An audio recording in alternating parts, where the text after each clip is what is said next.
Dieu, restons debout un instant, la tête inclinée. Père Céleste, nous te remercions pour chaque bonne chose que tu nous as donnée. Nous ne sommes dignes d'aucune de tes bénédictions. Ce sont certainement des bénédictions imméritées que nous recevons.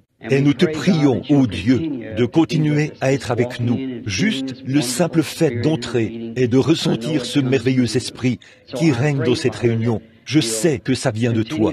Je te prie donc, Père, de continuer à honorer de ta présence la réunion de ce soir et de guérir tous les malades et les affligés. Accorde-le. Puisse cette soirée être si merveilleuse que nous ne l'oublierons pas de sitôt à cause de ta présence. Nous le demandons au nom de Jésus. Amen. Je vous prie de m'excuser de vous avoir gardé très tard hier soir. Je vais tâcher de me dépêcher ce soir, afin que nous puissions rapidement procéder à la prière pour les malades. J'étais vraiment content au sujet de la réunion d'hier soir. Il semble que beaucoup de gens ont été guéris. Et j'ai eu beaucoup de soutien. Tout le monde priait, tous ensemble. Voilà comment nous agissons. Alors, que le Seigneur vous bénisse. Bon, je pense que demain soir nous serons... Je suppose que l'annonce a déjà été faite. Ce sera à un autre endroit. Très bien. Maintenant, prenons le livre des Nombres, chapitre 22, très rapidement, juste pour lire un petit texte et faire quelques commentaires. Puis, nous consacrerons la majeure partie du temps à la ligne de prière.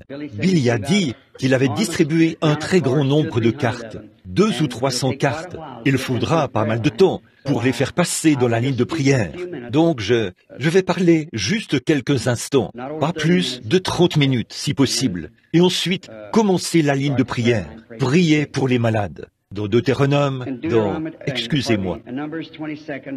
dans Nombres, chapitre 22, verset 31. J'aimerais lire ceci. Et l'Éternel ouvrit les yeux de Balaam, et Balaam vit l'ange de l'Éternel qui se tenait sur le chemin, son épée nue dans la main, et il s'inclina et se prosterna sur son visage. Eh bien, ce bref passage peut sembler tranchant comme texte de base pour introduire un service de guérison. Je vais essayer de commencer la ligne de prière vers 21 heures, si possible. Maintenant, j'aimerais prendre comme sujet ce soir, Dieu change-t-il d'avis? Vous savez, nous pouvons changer d'avis, puisque nous apprenons un peu différemment. Et là, nous savons que nous avions tort. Mais je ne crois pas que Dieu puisse changer d'avis. En fait, s'il le fait, alors il ne pourrait certainement pas être infini, puisqu'il serait capable de changer une décision pour une autre qui serait meilleure. Alors la foi que j'ai en lui, c'est qu'il ne change pas d'avis. En fait, si jamais Dieu prend une décision, il doit s'en tenir à cette décision. Voyez? Et chaque fois que le même problème surgit, il doit agir de la même manière qu'il l'a fait la première fois. Sinon, il s'était trompé la première fois. Voyez? Cela nous donne donc un point d'ancrage pour notre foi. Or, nous ne pouvons pas... Oui, la foi n'est pas quelque chose de volatile, une simple feuille détachée que vous pouvez faire voler ici et ailleurs. C'est quelque chose qui doit être sûr. Il faut que ce soit stable. Ainsi donc, je ne peux pas fonder ma foi sur une théorie. Il faut que la chose soit prouvée pour que je puisse avoir la foi. C'est comme un homme qui se choisit une femme et se propose de l'épouser. Eh bien, il lui faut avoir foi en cette femme qu'il veut épouser. Sinon, il va certainement s'attirer bien des ennuis. Voyez? Il doit donc, vous devez avoir la foi, des preuves solides sur lesquelles fonder votre foi, soit la parole de cette femme, soit ce que quelqu'un d'autre a dit, ou quelque chose d'autre. Il lui faut avoir quelque chose sur lequel il fonde sa face, sa foi. Aussi, ai-je le sentiment que pour rencontrer Dieu, il n'y a qu'une seule chose sur laquelle je puisse fonder ma foi, sa parole. En effet, presque nous tous, nous avons des opinions divergentes. Nous nous assiérons là et nous nous mettrions à parler au sujet de ce que nous allons manger. Eh bien, nous aurions des opinions divergentes sur ce que nous mangerons. Et nous sommes faits différemment. Nos appétits sont différents. C'est ce qui fait que même dans nos églises, nous voyons que les gens ont des opinions divergentes au sujet de ce qui est vrai et de ce qui est faux. Cela donne à chacun de nous le privilège de faire un choix. Mais pour ma part, je crois que la parole de Dieu est vraie. Et je ne crois pas qu'elle soit un objet d'interprétation particulière. Je crois qu'elle dit exactement ce qu'elle veut dire, et que c'est la vérité. C'est ainsi que je considère cela, du simple fait que ça, c'est la parole de Dieu. Bon, je n'ai peut-être pas assez de foi pour faire agir tout cela, mais je ne ferai certainement pas obstacle à quelqu'un qui a assez de foi pour la faire agir. Comme par exemple Enoch, qui a eu une si grande foi qu'il n'a pas connu la mort. Là, d'être ici sur la terre, il a simplement fait une petite promenade un après-midi, et pendant qu'il marchait, il est monté au ciel. J'aimerais vraiment avoir une telle foi, mais j'espère qu'un de ces jours, nous aurons ce genre de foi, alors que nous continuons à croître en lui. Maintenant, la raison pour laquelle j'ai choisi ce passage, c'est qu'ici, on a l'impression, selon moi, que c'est l'un des passages de la Bible qui serait un passage crucial pour le sujet de ce soir. Parce que cela donne l'impression que Dieu a effectivement changé d'avis, puisqu'il a dit à Balaam de faire une chose, et par la suite, il lui a dit de faire autre chose. Alors je me suis dit qu'on devrait peut-être prendre un petit moment pour mettre cela au clair, afin de voir ce qu'il lui a vraiment dit. Alors maintenant, mettons ceci en contexte. Nous savons que Balaam était un prophète. Et Balak était le roi de Moab en ce temps-là. Et là-bas, à Moab, ils n'étaient pas des incrédules. Ils servaient le même Dieu qu'Israël servait. En effet, cette nation, Moab, avait été fondée par le fils de Lot, celui qu'il avait eu de sa fille. Ainsi donc, ils servaient le même Dieu. Si vous remarquez, leurs sacrifices et tout étaient exactement les mêmes. Les taureaux et même les béliers, ce qui avait trait à la seconde venue. Ainsi donc, si le fondamentalisme, c'est tout ce que Dieu exige, alors Moab était tout aussi fondamentaliste dans son offrande qu'Israël l'était. Mais nous voyons maintenant Israël qui avance sous la conduite de la parole de Dieu vers un pays qui leur avait été promis. Et ils arrivent, là c'est un type de la rencontre entre le naturel et le spirituel. Et lorsque le naturel et le spirituel se rencontrent, il y a toujours une collision, parce qu'ils se heurtent de plein fouet. Et pour ce qui est d'Israël, ici, je voudrais le présenter comme une église spirituelle, et Moab comme l'église naturelle, l'église tout court, ce que nous appelons l'église naturelle. Et nous sommes tous certains qu'il y a une église, et que de cette église sort une épouse. Nous savons que c'est la vérité. Et ici, elles ont eu un affrontement. Et nous remarquons que lorsqu'elles ont eu cet affrontement ici, quelque chose dont j'aimerais parler un instant s'est produit. Dès qu'elles ont eu cet affrontement et que l'une a vu ce que l'autre faisait, il y a eu une grande imitation. L'une a imité l'autre. Et c'est ainsi qu'aujourd'hui, nous constatons qu'il y a en fait trop d'imitations. Et quand on fait cela, on a toujours des ennuis. On ne peut pas vivre la vie d'une autre personne. Nous ne pouvons pas imiter quelque chose. Nous devons être exactement ce que nous sommes. On ne doit jamais essayer. Si cette personne-ci fait quelque chose, ne vous dites pas que comme il le fait, vous devez le faire aussi. Ne faites pas ça. Aux yeux de Dieu, vous êtes uniques. Nous ne devons pas chercher à nous imiter les uns les autres. Ainsi donc, Israël, en plein sur le chemin du devoir, vers un commandement, suivant un commandement de Dieu, marchant vers un pays promis, a eu un affrontement avec Moab, un autre groupe de croyants. Et j'espère que ceci ne sonnera pas trop mal. Mais la petite chose que j'aimerais relever ici, c'est que Moab, qui était déjà établi dans un pays, fonctionnait davantage comme une organisation.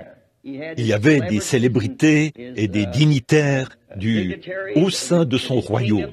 Mais Israël n'était qu'un peuple errant. Ils n'avaient pas une destination précise où aller. Ils erraient simplement selon que le Seigneur les conduisait. Eh bien, je crois que même Balaam, plus tard dans sa prophétie, il a dit, ce peuple ne serait pas du nombre des nations, il serait simplement dispersé.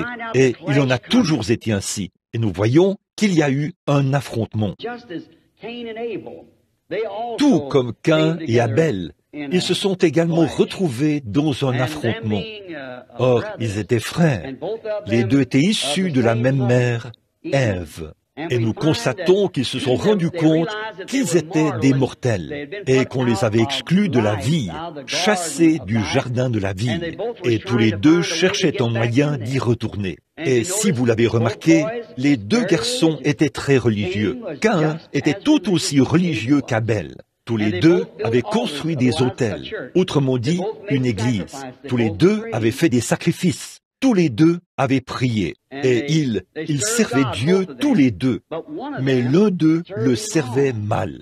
Eh bien, voyez-vous, vous pouvez être ce qu'il y a de plus sincère. Et pourtant, être dans l'erreur. Vous pouvez être dans l'erreur. Telle voie paraît droite à un homme, mais son issue, c'est la voie de la mort. Or, nous voyons donc que ceci s'est avéré dans le cas de Caïn et Abel. Et quand ils ont vu, Caïn a vu que le sacrifice d'Abel avait été agréé. Et je pourrais m'arrêter ici pour dire pourquoi Dieu avait-il agréé son sacrifice. C'est parce que c'était par révélation. Il avait compris qu'il ne s'agissait pas de pommes, ou je crois que maintenant ils disent que c'était des grenades, ou quelque chose du genre qu'ils avaient mangé dans le jardin d'Éden, que c'est ce qui était à l'origine du péché. Et il avait vu qu'Adam, ou je veux dire, Abel croyait que ça, pour lui, c'était le sang, et c'est vraiment ce que c'était. Et Abel, par révélation, par la foi, a offert à Dieu un sacrifice plus excellent que celui de Caïn. Et Dieu a approuvé cela, déclarant par cela qu'il était juste. Voyez? Et l'Église entière est bâtie sur la révélation divine de la parole de Dieu. Jésus l'a dit. Un jour, alors qu'il descendait de la montagne, il a dit à ses disciples, « Qui dites-vous que je suis, moi, le Fils de l'homme » ou « Qui dit-on que je suis » Certains d'entre eux ont dit, « Eh bien, tu es Moïse, tu es Élie, ou l'un des prophètes. » Il a dit, « Mais vous, qui dites-vous que je suis » Et Pierre a fait cette glorieuse déclaration, « Tu es le Christ, le Fils du Dieu vivant. » Il a dit, « Tu es heureux, Simon, fils de Jonas. » Et voilà une grande controverse parmi les croyants. Eh bien, l'Église catholique dit, là, il a bâti son Église sur Pierre. Car il a dit, tu es Pierre, une petite pierre. Sur cette pierre, petite pierre, je bâtirai mon Église. Or, les protestants, pour leur part, croient en majorité que c'est sur lui-même qu'il l'avait bâti. Sur lui, la pierre angulaire. Mais voyez-vous, il était la pierre angulaire de l'édifice. Je crois que ce sur quoi il a bâti l'Église, ce n'est pas par esprit de contradiction. Mais voyez-vous, la question était, qui dit-on que je suis? Et Pierre a dit, tu es le Christ, le Fils du Dieu vivant. Il a dit, tu es heureux, Simon, fils de Jonas, car ce ne sont pas la chair et le sang qui t'ont révélé cela. Tu n'as pas appris ceci en allant dans un séminaire. Tu vois, tu n'as pas appris ceci par quelque chose fait de main d'homme. Mais c'est mon Père qui est dans les cieux qui te l'a révélé. Vois-tu, sur cette pierre, je bâtirai mon Église. Et les portes du séjour des morts ne peuvent prévaloir contre elle. La révélation spirituelle de Jésus-Christ, qui est la parole. Alors, c'est exactement là, sur la vérité spirituelle révélée de la parole, que l'Église se repose. Je pense que c'est ce qu'avait Abel au commencement, une révélation spirituelle selon laquelle il ne s'agissait pas du fruit des champs ou des œuvres de nos mains, et ainsi de suite. C'était le sang, et il a offert à Dieu un sacrifice plus excellent que celui de Caïn. Nous retrouvons la même chose chez Abraham et Lot, pour ce qui a trait à leur choix, puisque Lot est descendu là-bas quand est arrivé le moment quand l'Église spirituelle et l'Église naturelle ont eu un affrontement à cause des bergers. Ils ont dû se séparer l'un de l'autre. Et chaque fois que cela se produit, cela crée de la jalousie. Nous voyons qu'Abel, parce que Dieu l'avait agréé, et qu'il n'avait pas agréé la belle et grande offrande de Caïn, pour laquelle il avait travaillé si dur, et il était religieux, il se prosternait et adorait et tout. Il faisait tout ce qu'Abel faisait. Seulement, il n'avait pas la révélation de ce qu'était la vérité. Nous voyons donc que lorsque Dieu a agréé la révélation d'Abel et son offrande, cela a rendu Caïn jaloux d'Abel. C'est ce qui a causé le premier meurtre. Nous voyons que la jalousie s'était installée entre les bergers d'Abraham et ceux de Lot. et ils ont dû se séparer. Nous voyons que Moïse et Corée ont également eu un affrontement. Jésus et Judas ont eu un affrontement. Il en était ainsi depuis toujours, et c'est encore le cas aujourd'hui. L'Église naturelle et l'Église spirituelle ont un affrontement lorsqu'elles se rencontrent. Ainsi, l'Église naturelle essaie de reproduire ce que fait l'Église spirituelle, toujours par une imitation charnelle. Mais, comme dans le cas d'Ésaü et Jacob, cela ne fonctionnera pas. Dieu a son Église qu'il a appelée, nommée, mise à part. Et chaque fois, il se révélera à elle dans l'âge où elle vit, exactement comme il l'a dit dans Romains, chapitre 8, afin que la prescience ou la prédestination de Dieu subsiste. Caïn, ou je veux dire, Ésaü et Jacob, avant la naissance de l'un ou l'autre des garçons, avant même qu'ils aient eu la possibilité de faire un choix, Dieu a dit « Je hais Ésaü et j'aime Jacob », car dès le commencement, il savait ce qui était en eux. Et nous savons, gardez cela à l'esprit. Il sait ce qu'il y a dans votre cœur. Il sait ce que vous voulez dire. Peu importe ce que nous disons, il sait ce que vous voulez dire. Et cela a toujours causé des ennuis. Et le naturel essaie toujours, depuis que Caïn a tué Abel. Le naturel a toujours essayé de tuer les effets du spirituel. Nous voyons que c'est la même chose aujourd'hui, exactement la même chose aujourd'hui. Cela prouve que ça vient de Satan, parce que c'est de la jalousie et de l'imitation de la vérité. Donc, nous croyons vraiment que Dieu ne change jamais d'avis au sujet de ce qu'il a dit. Il fait en sorte que cela demeure toujours vrai, mais il a une volonté permissive. Or, c'est là que réside le problème. Nous essayons d'agir sur la base de la volonté permissive de Dieu, et il le permet. Mais aussi, si nous choisissons sa volonté permissive, bien que ce ne soit pas une bonne chose, il fera que sa volonté permissive concourt à la gloire de sa volonté parfaite. Avec Dieu, il n'y a rien qui puisse clocher. Il sait exactement l'heure qu'affiche l'horloge ce soir. Il n'y a rien qui cloche. Chaque coup de pendule arrive exactement comme il se doit. Tout. Nous pensons que ça cloche, mais il sait que c'est bien. C'est censé être ainsi.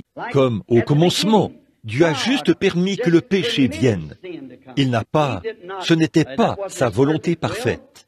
Mais voyez-vous, Dieu, le grand esprit, le Père, avait en lui des attributs, et ces choses que vous voyez exprimées maintenant ne sont que ces attributs exprimés. Il demeurait seul, il n'était même pas Dieu. Dieu était un objet d'adoration, il était le grand être éternel. Et en lui, il y avait des attributs comme celui d'être un Père, d'être un Sauveur, d'être un guérisseur. Et maintenant, comment pouvait-il d'abord? Il devait être Père, parce que cela prouve qu'il était Père, mais il demeurait seul. Lui seul est immortel. Et maintenant, mais ses attributs doivent être exprimés. Eh bien, pour être un sauveur, il faut que quelque chose soit perdu. Et Dieu ne peut pas intentionnellement perdre quelque chose pour ensuite le racheter. Cela ne siérait pas à sa sainteté et à son grand jugement. Mais il a donné à l'homme le libre arbitre, sachant que l'homme tomberait. Ainsi donc, il s'est fait homme, afin de racheter l'homme qui était tombé. C'est pour cette raison que Jésus était Emmanuel. Si Dieu avait envoyé quelqu'un d'autre que lui-même, cela n'aurait pas été juste.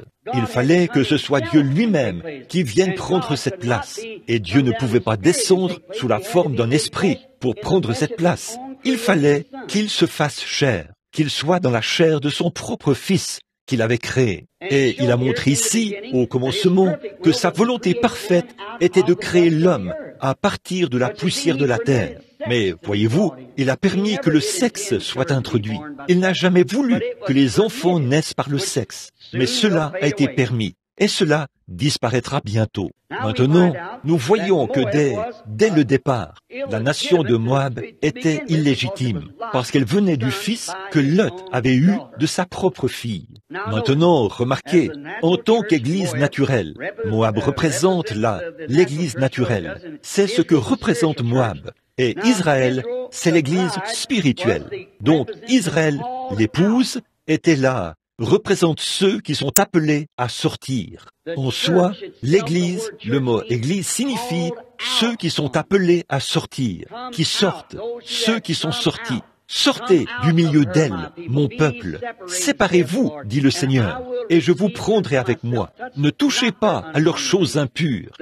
L'Église de Dieu est appelée à sortir du monde, à sortir du chaos du monde. Vous n'êtes plus du monde. Comme j'essayais de vous le dire l'autre soir, en fait, quand vous savez que maintenant même, vous avez en vous le gage de votre rédemption éternelle, par le baptême du Saint-Esprit, cela vous a déjà vivifié. Vous êtes maintenant ressuscité avec lui, et nous sommes assis ensemble dans les lieux célestes en Jésus-Christ. Vous voyez, vous n'êtes plus du monde.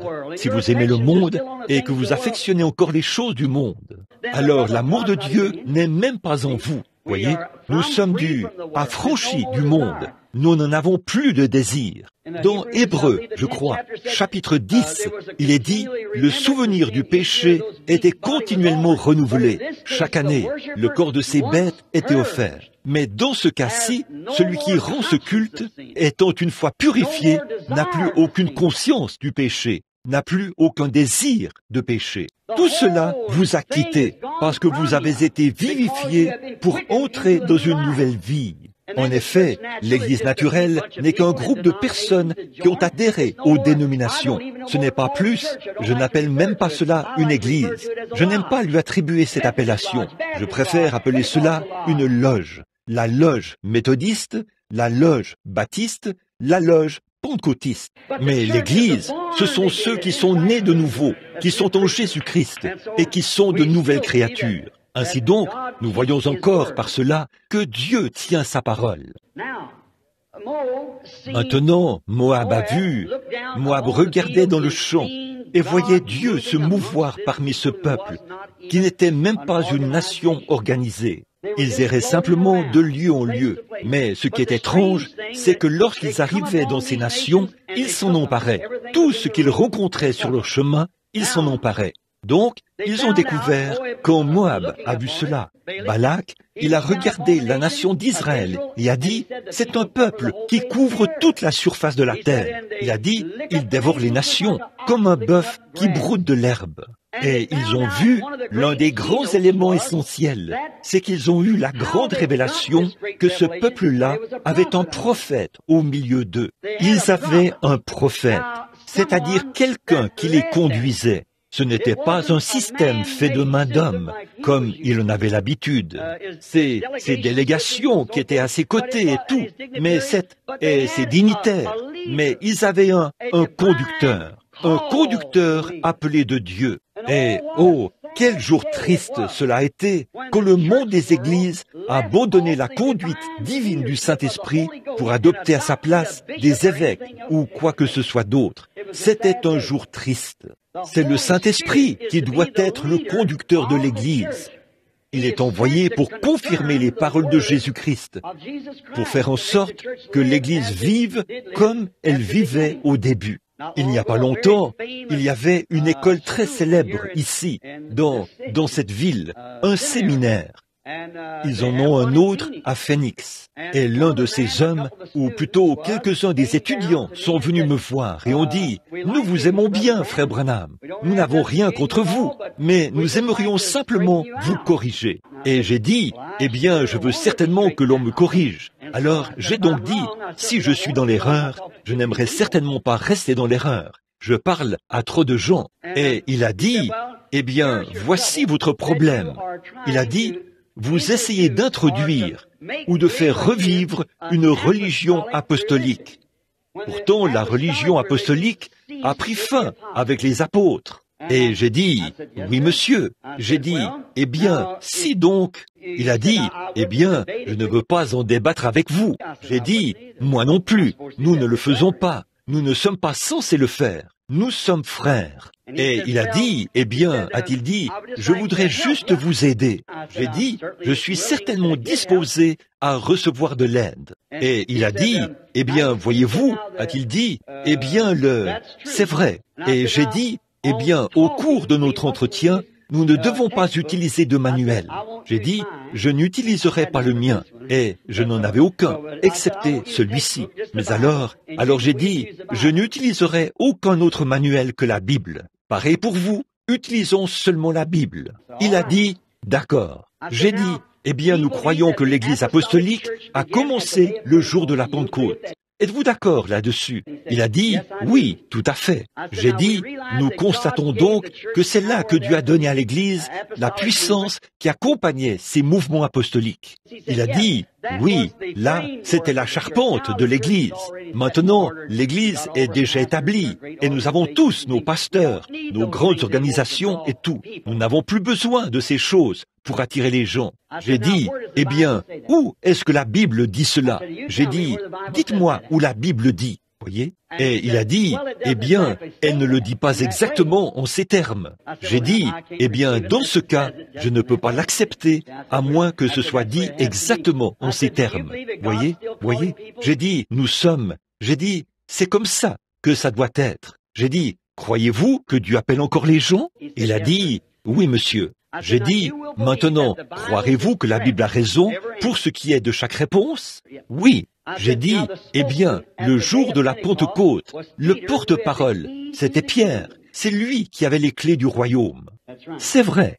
Et j'ai dit, donc, quelle qu'ait été sa décision? Jésus a dit, ce que tu liras sur la terre, je le lirai dans les cieux, et ce que tu délieras sur la terre, je le délierai dans les cieux. Il a dit, je le crois. J'ai dit, maintenant, dans Actes chapitre 2, verset 38, Pierre a dit à ceux qui étaient dans l'étonnement face à ces gens qui parlaient dans des langues inconnues, et ils lui ont demandé ce qu'ils pouvaient faire pour être sauvés. Et il leur a dit, repentez-vous, et que chacun de vous soit baptisé au nom de Jésus-Christ pour le pardon de vos péchés, et vous recevrez le don du Saint-Esprit, car la promesse est pour vous, pour vos enfants et pour tous ceux qui sont au loin, en aussi grand nombre que le Seigneur notre Dieu les appellera. Alors, si Dieu continue d'appeler, cette même promesse est pour eux. Eh bien, il est venu dans cette région-ci et s'est joint à l'un des groupes de Billy Graham qui était là pour prier au sujet d'une série de réunions. L'un de ces groupes s'est rassemblé quelque part ici en Californie, il y a quelques semaines, afin de prier profondément et sincèrement. Ils se sont consacrés à Dieu dans le jeûne, et le Saint-Esprit est tombé sur tout le groupe, et ils se sont mis à parler en d'autres langues. Et, ah oui, maintenant, il est membre de l'église amicale, qui fait partie des assemblées de Dieu à Tucson, en Arizona. Il a dit, oh, frère Branham, quand je vais là-bas, je me sens très bien. Il a dit, je lève simplement les mains, et a-t-il dit, la gloire de Dieu. Je chante, tout simplement. Et il a dit, je ne pouvais jamais faire ça dans une église baptiste du Nouveau Testament. J'ai dit, je comprends que vous ne le puissiez pas. C'est pourquoi vous en êtes sortis. Oui, alors, c'est ça, voyez, Dieu tient sa parole. Ce qu'il dit, il va le faire. Dieu doit tenir sa parole. Maintenant, nous voyons ici cette imitation charnelle que Moab avait. Il a vu que ce prophète qui était au milieu d'Israël pouvait bénir, maudire, conduire et ainsi de suite. Alors, il a essayé de reproduire cela par la politique. Eh bien, c'est exactement ce qui se passe dans les églises aujourd'hui. Ils ont essayé de reproduire cela par une sorte de système. Vous n'y arriverez pas. Le Saint-Esprit doit toujours demeurer vivant dans l'Église pour conduire l'Église au cours de l'âge dans lequel il vit, afin de confirmer la parole qui était promise pour cet âge-là. Dès le commencement, Dieu a prononcé la parole et a prévu telle portion pour cet âge-ci, telle autre pour cet âge-là, et telle autre encore pour ces âges-là. Et tout arrive toujours exactement comme cela a été prévu. Et voyez, le Saint-Esprit doit être vivant dans l'Église pour faire en sorte que cette Église soit vivante en son jour. Il doit être ici aujourd'hui pour confirmer ce ministère du dernier jour, ces signes du dernier jour, ce déversement du Saint-Esprit du dernier jour. Il faut absolument qu'il vienne le faire, et vous ne pouvez pas l'obtenir par les œuvres des systèmes. Dieu a un système. C'est lui qui nous a donné le Saint-Esprit. Maintenant, nous remarquons ici que Moïse avait un roi, et que ce roi, c'était Dieu qui l'avait oint. Et Balaam était lui aussi sous l'autorité d'un roi, Balak. Et là, c'était davantage comme dans un système politique, voyez, chez Balak. Balaam, un prophète de Dieu, il allait consulter Balak pour obtenir ses renseignements. Moïse, c'est Dieu qu'il allait consulter pour obtenir ses renseignements. Voilà la différence. Pourtant, tous les deux étaient prophètes, puisqu'ils étaient tous les deux appelés de Dieu. Tous les deux avaient rencontré Dieu, tous les deux avaient parlé à Dieu, et tous les deux étaient remplis de l'Esprit. Bon, j'arrive là où je voulais en venir, voyez? Donc, tous les deux étaient des hommes remplis de l'Esprit. Eh bien, c'est vrai. La Bible dit, Dieu a rencontré Balaam et lui a parlé. Vous voyez? Ainsi, nous remarquons que tous les deux, étant des prophètes, des hommes de Dieu, chacun de ces prophètes se pliait aux ordres de son chef. Moïse se pliait aux ordres de Dieu et Balaam, là, se pliait aux ordres de Balak. Remarquez le type du spirituel et du naturel ici, et voyez combien c'était parfait. Moïse, envoyé de Dieu, dans l'exercice de ses fonctions, rencontre un autre homme de Dieu qui le met au défi. Pouvez-vous imaginer une telle chose? Mais regardez le système qu'ils avaient là-bas. C'était une nation organisée. Moïse conduisait les enfants d'Israël. Il suivait exactement la direction que Dieu leur faisait prendre, sous la conduite d'une colonne de feu et un être surnaturel qui leur ouvrait le chemin. Et Moïse obtenait ses renseignements par le Logos, bien sûr, qui était sorti de Dieu, la colonne de feu, qui était l'ange de l'Alliance, qui était Christ, le oint. C'est par cela qu'il obtenait son message et il le donnait aux enfants d'Israël alors qu'ils cheminaient vers un pays promis. Mais cet homme-ci était bien établi et il avait son royaume, il avait ses églises, il avait tout arrangé de sorte que tout soit en ordre. Il a donc envoyé chercher cet homme pour qu'il vienne et qu'il maudisse ce peuple. Et remarquez, pouvez-vous imaginer qu'un prophète, un homme de Dieu, ait pu voir les œuvres de Dieu chez un autre homme et chercher à défier ces œuvres de Dieu, alors qu'il savait ou aurait dû savoir à quoi s'en tenir. Or Balaam, au départ, quand Balak l'avait envoyé chercher et lui avait dit « Viens et maudis ce peuple », eh bien, Balak a fait la chose même où Balaam, plutôt, a bien agi. Il a cherché la face de Dieu. Il a d'abord cherché la face de Dieu. Eh bien, c'est ce qu'il aurait dû faire. Et là, Dieu lui a donné sa réponse parfaite. Une réponse claire et nette.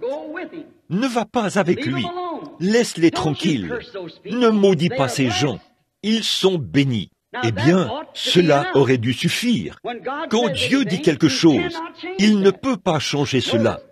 Remarquez, sa volonté parfaite, c'était « n'y va pas, n'attaque pas ces gens, c'est mon peuple ». Ça, c'était sa volonté parfaite. Mais Balaam n'aimait pas ces gens-là au départ. Vous voyez, c'est ça. Combien de Balaam avons-nous aujourd'hui? C'est la même chose, la même chose.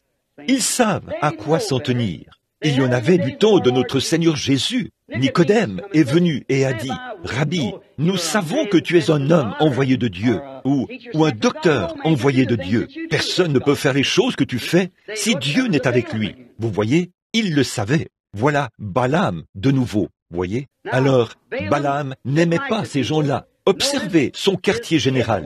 Après lui avoir envoyé des hommes distingués pour lui dire, « Eh bien, il y a des gens qui sont en route vers ici. Je sais que tu es un prophète, tu es un grand homme. Viens donc ici maudire ces gens. » Balaam a dit, « Bon, attendez un instant, je vais aller prier et rester là toute la nuit. Peut-être que le Seigneur viendra me rencontrer et qu'il me dira quelque chose. » Très bien, le lendemain matin, le Seigneur est venu le rencontrer et a dit, « N'y va pas, ne maudis pas ces gens, ils sont bénis. » Très bien, Balaam est sorti et a dit, « Eh bien, je ne peux pas y aller, parce que le Seigneur m'a dit de ne pas y aller. » Maintenant, remarquez, quand ils sont rentrés et se sont rendus au quartier général, afin qu'il aille là-bas arrêter la réunion que ces gens tenaient, voyez-vous, eh bien, on voit que cette fois-là, le quartier général a envoyé un meilleur groupe de gens, de plus hauts dignitaires, peut-être un évêque, quelqu'un d'autre, ou c'était peut-être un surveillant général. Quelqu'un, il est envoyé là-bas. Dites-lui d'y aller et d'arrêter ça de toute façon. Voyez, remarquez, Il a envoyé un meilleur groupe, plus influent, qui apportait de meilleurs cadeaux, plus d'argent, qui a dit « Je peux t'élever à un meilleur rang. Au lieu que tu sois juste un homme ordinaire, je peux faire de toi quelqu'un d'un peu plus important maintenant. Je suis en droit de le faire, parce que je suis le roi ici, dans ce grand mouvement. Et je peux t'offrir quelque chose de meilleur, si seulement tu le fais. » Remarquez, cette nouvelle offre l'a aveuglé. Il aurait dû savoir à quoi s'en tenir. Ce que Dieu dit, Dieu le fait. Mais ça l'a aveuglé. Et en tant que prophète de Dieu, il n'aurait pas dû se laisser influencer par un tel groupe. Il aurait dû quitter ce groupe au départ. Et si je m'adresse ici à certains hommes de Dieu, quand ils essayent de vous dire, au quartier général, que les jours des miracles sont passés, pourtant, c'est ce que nous faisons ici, et le Seigneur Jésus nous bénit, que c'est du fanatisme, de l'excitation et de l'émotion, et que la guérison divine, ça n'existe pas. Quittez immédiatement ce groupe-là. Quittez-le, parce que ceci, c'est la parole de Dieu manifestée. Ils disent, les jours des apôtres, ça n'existe pas. Le baptême du Saint-Esprit, ça n'existe pas. Le parler en langue, c'est sans intérêt. Oh, mais frères, n'écoutez pas ça. Aujourd'hui, il y en a beaucoup qui sont comme Balaam. Ils sont assis dans leur bureau à lire ces livres de la Bible. Ils savent que c'est la vérité. Mais en fait, c'est juste à cause de leur poste qu'ils ne veulent pas prendre position. C'est tout à fait vrai. Remarquez, Dieu, il savait qu'il n'aurait pas dû être dans ce groupe, ou plutôt Balaam aurait dû le savoir. Eux, ils sortent de la volonté de Dieu. Ces gens-là vous convaincront d'abandonner la volonté de Dieu. Lorsque vous trouvez la volonté de Dieu, ne laissez personne vous en dissuader. J'ai connu de braves gens qui étaient venus aux réunions, avaient été guéris, étaient repartis. Et on leur a dit, « Oh, eh bien, tout ça, ça ne vaut rien. Vous êtes simplement sous le coup de l'excitation. Tout ça, ça ne vaut rien. » Et ces gens se sont mis à douter. J'ai vu des gens venir recevoir Christ dans leur cœur et rentrer, peut-être parler en langue et rentrer. Et l'Église leur dit ensuite, eh bien, vous êtes une honte pour le christianisme, et ainsi de suite. Et, oh là là, ne faites pas ça, voyez, quittez ce groupe, tenez-vous loin de cela. Remarquez, Balaam a débité un texte artificiel ici, pour apaiser sa conscience, voyez. Il a dit, peut-être, restez ici cette autre nuit, je vais peut-être demander à Dieu, voyez-vous. Peut-être qu'il a changé d'avis, mais Dieu ne change pas d'avis. Une fois que Dieu nous a fait la déclaration relative au baptême du Saint-Esprit, le jour de la Pentecôte, il est tenu de la conserver telle qu'elle. C'est ce qu'il a fait tout au long de l'âge de la Bible, et il le fera chaque fois que tout homme viendra sur la base de ce qu'il a offert là-bas. Si vous venez en croyant, que vous vous repentez et vous faites baptiser au nom de Jésus-Christ pour le pardon de vos péchés, et que vous croyez en Dieu, Dieu est tenu d'accomplir cette ordonnance. C'est vrai, parce que c'est lui le médecin, et il l'accomplira si vous obéissez à cela. Mais là, vous ne pouvez pas vous permettre d'essayer de prendre cette ordonnance, de la remettre à une espèce de pharmacien charlatan qui pourrait y ajouter autre chose. Ça pourrait tuer le patient. C'est pour ça qu'aujourd'hui, on a tant de membres d'église qui sont morts. Parce qu'on essaye de donner la mauvaise ordonnance. L'ordonnance que Dieu a donnée se trouve ici même dans la Bible. Il est le même hier, aujourd'hui et éternellement. Vous devez prendre le médicament comme le médecin l'a prescrit. La Bible dit, n'y a-t-il point de baume en Galade? N'y a-t-il point de médecin? Bien sûr, il y en a. Elle ajoute, pourquoi donc la fille de mon peuple se trouve-t-elle dans cet état? Vous voyez, nous avons la Bible, nous avons le médecin. C'est juste que le pharmacien exécute mal l'ordonnance des Écritures. Voilà ce qu'il en est. Vous essayez de dire, les jours des miracles sont passés. Le baptême du Saint-Esprit et toutes les autres choses, ça n'existe pas. C'est une absurdité. La Bible a parfaitement raison. Dieu ne se rétracte jamais une fois qu'il a dit quelque chose. Et ils essayent de s'en tirer par un moyen artificiel. Quelque chose comme, eh bien, nous croyons cela. Eh bien, peu importe ce que vous croyez, c'est ce que Dieu a dit. Il a dit, je répandrai mon esprit sur toute chair. C'est ce qu'il a promis dans les derniers jours. Quant à ces réunions dont vous êtes témoins, ils essaient de dire, ils me traitent de devin, de devin aux manières raffinées, ou de Belzébul, ou de démons. Eh bien, il faut bien qu'ils disent cela, parce qu'ils sont de leur Père. C'est ce qu'il a dit au sujet de Jésus au début. Et de toute façon, ce n'est pas nous qui le faisons, c'est le même Jésus, parce qu'il est le même hier, aujourd'hui et éternellement. c'est son esprit. Oh, une chose qui pourrait passer, contourner et à contourner sa commission. Tant de gens essaient de contourner cela. Oh, venez adhérer à l'église et tout ira bien. Nous sommes d'une ancienne église. Ça fait bien des années que nous sommes là. Nous avons commencé. Oui, c'est vrai. Si l'on est ainsi, alors l'Église catholique romaine l'emporte sur vous tous. C'est la première de toutes les organisations. Ce sont eux qui étaient les premiers. Mais souvenez-vous, pas la première Église. Ce sont eux qui étaient la première organisation et qui sont la mère de chacune d'elles. Et chacune d'elles va à l'encontre de Dieu. Apocalypse 17 dit la même chose. Voyez? Oui, nous sommes dans les derniers jours. Eh bien, souvenez-vous, Dieu vous laissera faire de toute façon. Voyez, là.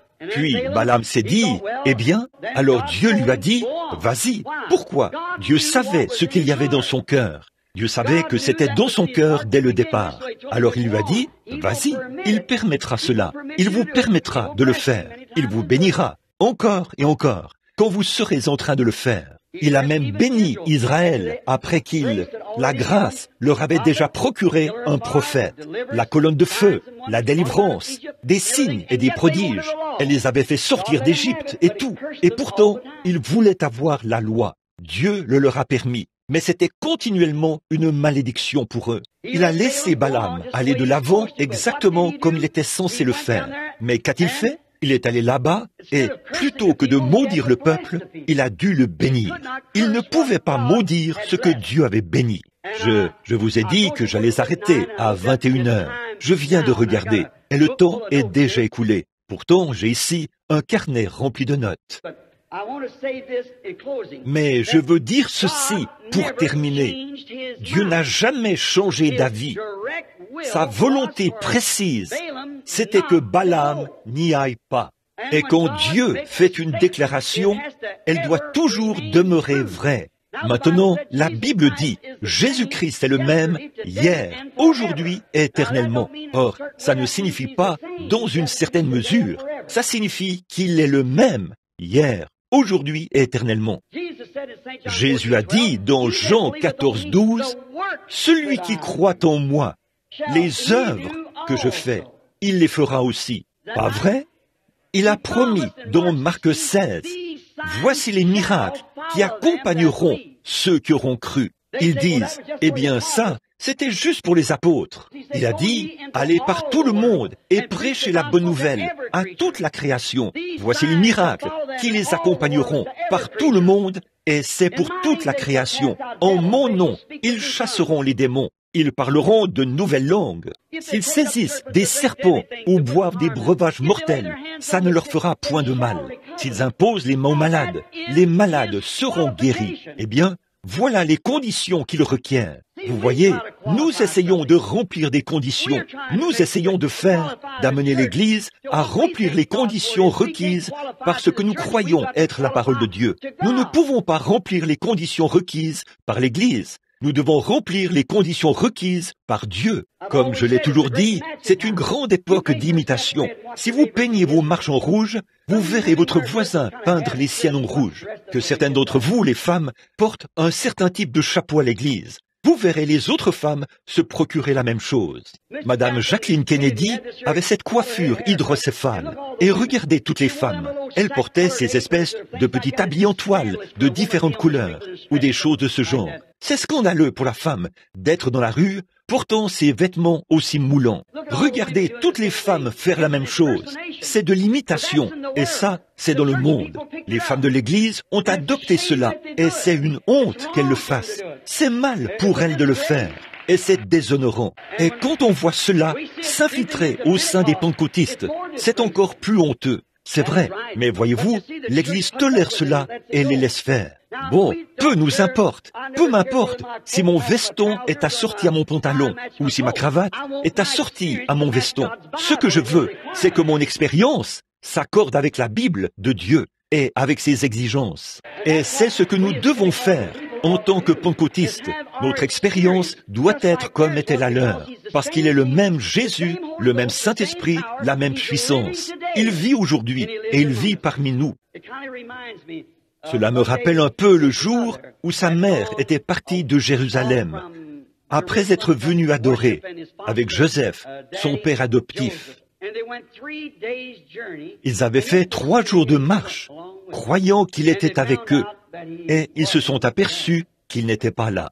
Et vous savez, j'aimerais comparer cela à aujourd'hui. Vous savez, l'Église a fait un voyage en 3 étapes. Luther, Wesley, la Pentecôte. Un voyage en 3 étapes. À chacun, Dieu a donné un message. À Luther, c'était la justification. Il s'y est accroché. Puis est venue la sanctification par Wesley et le baptême du Saint-Esprit chez ceux de la Pentecôte. Et je me demande si nous ne nous sommes pas embarqués dans une galère à un moment donné, quand nous nous sommes mis à construire de grandes choses et à faire des choses grandioses, comme ce que Balaam avait à l'esprit, de grandes organisations, là, l'une qui essaye de dépasser l'autre, et celle-ci qui veut en faire plus, en attribuant des médailles d'or et des étoiles pour l'école du dimanche, et qui pourra amener le plus de membres. Et on accepte n'importe quoi dans l'Église. Je vous le dis, il y a une Église dans laquelle il n'y a pas d'hypocrite. C'est l'Église du Seigneur Jésus-Christ, qui est baptisée du Saint-Esprit. On n'y entre pas par la persuasion, on y naît. C'est le Saint-Esprit qui vous y amène. Ils se sont aperçus, les parents se sont aperçus qu'ils n'étaient pas parmi eux. Maintenant, en cette heure où cette grave crise accourt, nous savons que cette nation est ébranlée. Non seulement cette nation, mais le monde est ébranlé. C'est le temps de la fin. À ce que je sache, il n'y a absolument rien qui puisse encore se produire, si ce n'est l'enlèvement, la venue du Seigneur Jésus-Christ. Tout est fin prêt, et nous voyons ces rassemblements. Oh, retirez tout ce que vous pouvez lors de la convention qui vient. Retirez-en tout ce que vous pourrez qui vient de Dieu. Si vous n'avez pas le Saint-Esprit, prenez la résolution de ne pas partir d'ici avant de l'avoir reçu. C'est comme ça qu'il faut faire. Restez là, parce que ce pourrait être votre dernière occasion. Il pourrait ne plus y avoir de convention sur cette côte ouest. Elle pourrait bien être engloutie sous la mer d'ici là, avant qu'il puisse y en avoir une autre. Nous ne savons donc pas ce qui peut arriver. Ainsi nous nous attendons à ce que les jugements de Dieu s'abattent sur les nations. Maintenant, permettez-moi de dire ceci. Ils pensaient qu'il était avec eux, mais ils se sont aperçus, pendant la crise, qu'il n'était pas là. Vous voyez, il n'était pas avec eux. Maintenant, nous voyons qu'au moment où cette glorieuse chose a été suscitée, nous nous apercevons que quelque chose est absent de nos églises. Et cette chose, c'est la puissance de Christ. Maintenant, écoutez, je ne veux pas critiquer, je vous aime, et un amour véritable et authentique est toujours correctif. Maintenant, Christ est absent de notre Église. Christ est absent de nos groupes pentecôtistes, de nos frères et sœurs. Il y a quelque chose qui cloche. Les réunions de prière, à l'ancienne mode, qu'ils avaient jour et nuit, ils ne les ont plus. Nos femmes portaient les cheveux longs, elles ne le font plus. Autrefois, dans les tout débuts, il aurait été honteux pour les femmes de se maquiller ou d'utiliser du maquillage et d'agir comme ces femmes le font. Quelque chose a mal tourné. Il n'y a rien qui cloche chez Christ, voyez, mais quelque chose a mal tourné. Quelque chose cloche quelque part. Autrefois, la chair ne permettait pas de telles choses, mais elle le fait maintenant. Vous voyez, la crise est en cours et il nous manque quelque chose. Il nous manque la puissance que nous sommes censés avoir. La grande machine devrait être en marche et devrait y avoir de grands signes et des prodiges. Eh bien, ce bâtiment devrait être si rempli de la puissance de Dieu en ce moment qu'aucun pécheur ne pourrait rester ici. Le Saint-Esprit le condamnerait sur le champ, comme il en était d'Ananias et de Saphira. Il nous manque quelque chose. Maintenant, que s'est-il passé? Ils sont allés le chercher parmi leurs proches parents, et ils ne l'ont pas trouvé parmi leurs proches parents. Où l'ont-ils donc trouvé? Exactement là où ils l'avaient laissé. Et je pense que lorsque notre Église s'est lancée dans cette grande folie organisationnelle que nous avons eue, où l'une devait surpasser l'autre et devait avoir les plus grandes églises, une meilleure classe de gens, des gens les mieux habillés et de meilleurs chanteurs, les gens se tiennent là. Et j'aime les beaux chants. J'aime vraiment les beaux chants pentecôtistes à l'ancienne mode. Mais je ne supporte pas ces choses artificielles. Ça ne passe pas du tout chez moi. Retenir son souffle jusqu'à ce que le visage devienne bleu, juste pour qu'on vous entende. Je crois dans le fait de chanter du fond du cœur, par l'Esprit de Dieu, comme ce que j'ai entendu ici il y a quelques instants. Voyez, j'aime les bons vieux cris à l'ancienne mode, mais je pense que les cris peuvent continuer, peu importe si la musique joue ou pas. L'Esprit de Dieu sur les gens fait descendre les bénédictions et la puissance de Dieu. Je crois que l'homme peut témoigner, chanter et louer Dieu à son lieu de travail, où qu'il soit, certainement. Et maintenant, il nous manque quelque chose. Où le trouverons-nous? Exactement là où nous l'avons laissé, dans la parole. Prions. Cher Père Céleste, un de ces soirs, nous fermerons cette Bible pour la dernière fois. Le dernier chant aura été chanté. La dernière prédication aura été prêchée. La dernière ligne de prière aura été formée. Le dernier pécheur sera entré. Et alors quoi? Ô Dieu bien-aimé, nous ne voulons pas ta volonté permissive, Père. Accorde-nous de marcher dans ta volonté parfaite.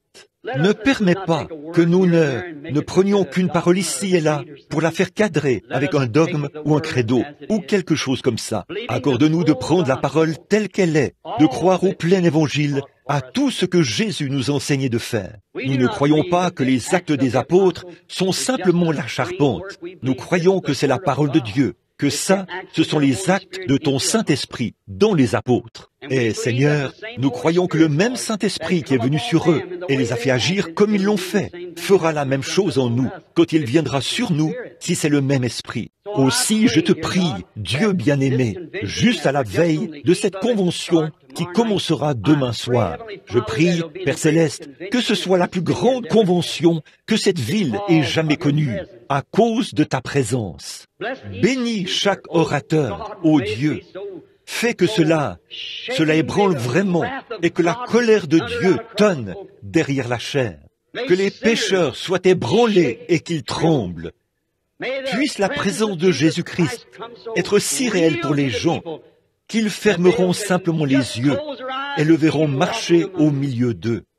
Accorde-le, Seigneur. Maintenant, ce soir, juste avant que cela se produise, ce pourquoi nous prions, Dieu bien-aimé, certains de tes enfants sont malades, ils ont été meurtris et ils sont blessés. Je suis venu prier pour eux. Veux-tu honorer ce que je te demande ce soir, Seigneur, pour leur maladie? Je mets ma confiance en toi, qu'il n'y aura aucune personne faible dans ce bâtiment quand les services seront terminés. Tes serviteurs qui sont partout ici, ils sont assis là, ils poussent des cris, lèvent les mains, et même ici sur l'estrade, ils disent « Amen » à la parole.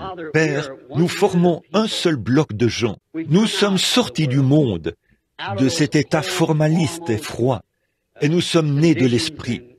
Nous sommes vivants ce soir. Et comme tu l'as dit, parce que tu vis, nous vivons aussi. Nous avons confiance, Seigneur, et nous croyons de tout notre cœur que conformément à la parole, nous sommes représentés en toi. Maintenant, fais que tes paroles deviennent une réalité ce soir pour guérir les malades, alors que je prie pour eux et que les autres prient aussi. Accorde, Seigneur, qu'il en soit ainsi, et nous te louerons pour cela. C'est au nom de Jésus que nous le demandons. Amen. Maintenant, merci Dieu notre Père. Nous avons le même sentiment comme une fois dans la Bible, quand ils avaient été confrontés à une crise et l'Esprit du Seigneur était tombé sur un homme et lui avait indiqué où vaincre l'ennemi, où aller. Écoutez cela, corrigez-vous. Vous voyez, l'Esprit de vie en vous vous corrige et vous ramène à la parole. Voyez, si la parole vit en vous, alors il vit lui-même par la parole. Maintenant, hier soir, j'ai dépassé le temps prévu. Eh bien, vous êtes des gens si gentils. J'ai juste, on dirait que comme je commence à prendre de l'âge, je souhaiterais pouvoir, je serai avec vous pour toujours, dans un autre pays. Donc, maintenant, nous allons prier pour les malades. Et là, je ne vais pas essayer d'appeler trop de gens à la fois, comme je l'ai fait hier soir. Eh bien, Billy Paul a distribué tout un paquet de cartes de prière, une centaine, je pense. On a-tu distribué 100 ou 200? 200. Quelle série était-ce? C. Qui a C, numéro 1? Levez la main et voyons si c'est bien cela. La carte de prière, regardez sur votre carte de prière, un numéro et une lettre y sont inscrits. C, numéro 1. Levez la main. Bien haut. Très bien. Avancez ici. Numéro 2, 3, 4, 5. Maintenant, que quelqu'un vienne ici pour les orienter. Maintenant, nous voulons appeler chacune des cartes de prière, mais nous voulons que ces gens forment une ligne de ce côté-ci. 1, 2, 3, 4, 5. J'en vois 3. Et votre carte de prière, monsieur? 4. Maintenant, y en a-t-il un autre? 5. Est-ce cette personne qui vient là-bas? 1, 2, 3, 4, 5. C'est numéro 1, 2, 3, 4, 5. Très bien. Venez au fur et à mesure qu'on appelle votre numéro. Donc, hier soir, j'ai vu des gens s'entasser là-bas. Nous ne voulons pas de ça. Ceci, c'est une église, vous savez, pas un stade. Donc on doit maintenir l'ordre. 1, 2, 3, 4, 5, 6, 7, 8, 9, 10. Maintenant, mettez-les en ligne au fur et à mesure. Maintenant, carte de prière 6, 7, 8, 9, 10. Que quelqu'un lève la main quand ils seront dans la ligne là-bas. Et nous allons prier pour eux. Combien vont croire avec moi maintenant que le Seigneur Jésus fera une œuvre glorieuse? Je ferai tout ce que je peux. Maintenant, 6, 7, 8, 9, 10, 11, 12, 13, 14, 15. Maintenant, faites le tour pour éviter de vous entasser. Vous savez, faites le tour. C'est pour cela qu'on vous attribue des numéros, pour vous maintenir en ordre. Vous savez, ainsi il n'y aura pas. Alors, quand on appellera votre numéro, eh bien, avancez-vous à ce moment-là. Très bien. Et maintenant, nous voulons... Eh bien, je veux que tout le monde soit très respectueux maintenant. Et là, nous prierons pendant environ jusqu'à ce que nous ayons prié pour tous ces gens. Nous ne savons pas ce que le Seigneur pourrait faire. Nous ne savons pas ce qu'il fera. Mais nous nous attendons à ce qu'il fasse des choses glorieuses. Maintenant, je crois, 15. Est-ce qu'ils sont tous là? Billy Paul, où es-tu? Très bien. 15, 16, 17, 18, 19, 20. Là, voyez, c'est déjà bondé de gens. Eh bien maintenant, il est probable qu'il faudra qu'un frère se tienne peut-être là, pour que, lorsqu'on arrivera au bout de la rangée, il appelle les prochains numéros, voyez-vous, de sorte que nous n'ayons pas tous à rester debout, à rester là très longtemps, alors que nous prions pour les malades. Très bien. Bon, nous allons, je veux vous parler pendant qu'il place ces gens de manière qu'ils ne soient pas tout entassés ensemble. Maintenant, que personne ne vienne avant qu'on ait appelé son numéro. Nous avons appelé jusqu'à 15, je crois, ou 20, quelque chose comme ça. Je dirais jusqu'à 20. Et ensuite, attendons. Ça fait déjà assez de monde dans la ligne pour le moment, quel que soit le nombre de gens qui sont là-bas. Et maintenant, combien de cartes y a-t-il? Levez la main. Combien n'ont pas de cartes? Levez la main. Maintenant, souvenez-vous, vous n'avez pas besoin d'avoir une carte de prière. Ça fait 2 soirs que nous sommes ici, et chaque soir, le Saint-Esprit allait guérir les gens dans l'auditoire, sans tenir compte des cartes de prière. Pas vrai? La carte de prière ne sert qu'à une chose, vous donner accès à la ligne. C'est vrai, mais si vous avez la foi, vous verrez le Saint-Esprit quitter cette estrade ici pour aller là, au sein de l'auditoire. Combien savent que c'est vrai? Eh bien, je crois fermement que s'il y avait une autre église que l'église pentecôtiste à laquelle je pourrais m'associer et croire comme eux, je serais avec elle. Si je pensais qu'il y avait quoi que ce soit de mieux. Et quand vous m'entendez dire quelque chose au sujet des organisations et des choses de ce genre, je ne suis pas contre les gens. C'est parce que, qu'en serait-il si vous voyez un homme que vous aimez dans un bateau qui se dirige vers une chute et que vous savez que ce bateau coulera avec lui? Diriez-vous, eh bien, je l'aime, mais il a ses propres manières de faire les choses. Non, je ne pourrais pas faire cela. Ça ne me ressemble pas. Je pousserais des cris. Je m'empresserai de l'attraper, de le secouer, de le tirer de là, ou quoi que ce soit d'autre, pour le sortir de là. Voyez? En fait, je sais que cela n'arriverait pas à franchir les chutes. C'est vrai, il faut que ça revienne à Christ. C'est sûr et certain. Il faut que ça revienne à Dieu. Bon, tous ceux qui sont ici ont déjà assisté à mes réunions, n'est-ce pas? Levez la main si vous avez déjà assisté aux réunions. Très bien. Il n'y a pas de... Y a-t-il des nouveaux venus qui n'ont jamais été à l'une de mes réunions auparavant? Levez la main. Eh bien, qu'est-ce que vous... Je n'ai jamais... Est-ce la première fois que vous assistez à l'une de mes réunions? Levez la main de nouveau. Eh bien, je vous dis, je ferais peut-être mieux de changer ceci. Eh bien, je ferais mieux de le faire. Eh bien, pour vous qui venez d'arriver, ça va me prendre juste un peu de temps, quelques minutes de plus. Permettez-moi de l'expliquer, sinon vous repartirez avec une fausse impression. Voyez, je crois en chaque chose que Dieu fait, mais je crois que la Bible nous a promis que dans les derniers jours, il faudra de nouveau que l'Église soit dans les mêmes conditions où Jésus l'avait laissée au moment de quitter la terre. Vous voyez, il s'agit de l'épouse. Il lui faut revenir à cette condition-là. Maintenant, nous sommes passés par les grandes œuvres de Dieu, par la justification, la sanctification, le baptême du Saint-Esprit, la restauration des dons, mais en suivant la lignée d'Abraham. Bon, je suis sans instruction et je dois donc me servir de quelque chose, comme le faisait Jean-Baptiste. Lui aussi, il était sans instruction. Il est allé dans le désert quand il avait environ 9 ans. Et il n'a jamais eu d'instruction. Donc, il illustrait davantage ses prédications par les éléments de la nature. Race de serpents. Vous voyez, c'est la pire chose qu'il avait vue. Ce qu'il y avait de plus visqueux. Il a traité ses sacrificateurs de serpents. Il a dit, « Vous, race de serpents, qui vous a appris à fuir la colère à venir? Ne vous mettez pas à dire, nous avons ceci et nous sommes membres de ceci. De ces pierres-ci, Dieu peut. » C'est ce qu'il avait vu au bord du fleuve. Susciter des enfants à Abraham.